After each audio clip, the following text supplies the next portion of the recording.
This is the basic overview of the tools that you can use in ImagePrint R.E.D.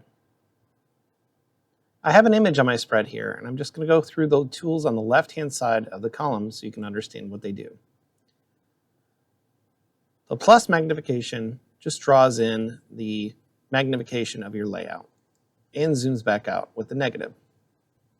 If you highlight your image by clicking it once and you hit the rotation, left or right, it rotates the image for you.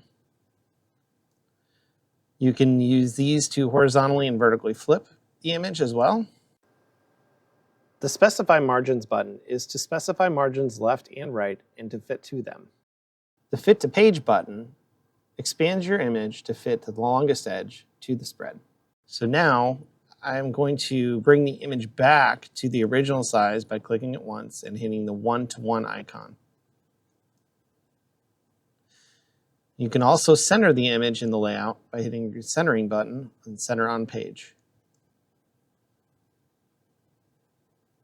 The blue scissors is to get rid of one image. The red scissors is to get rid of multiple images. The text tool is very interesting.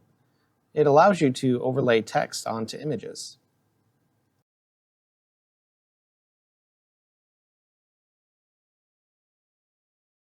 The last tool on the left toolbar is the Align button. In order to use it, you have to have two images on the spread that are offset. Highlight the one that you want to align to first, and then hold down the Control button, click the second. Choose your method of alignment, and it will align.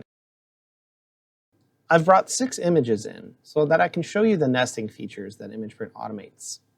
You have 3 methods at the very top of your screen.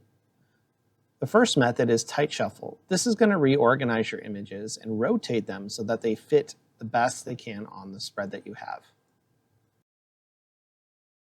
The second option is Cut Shuffle. That's going to bring your images in and create cut lines for your images.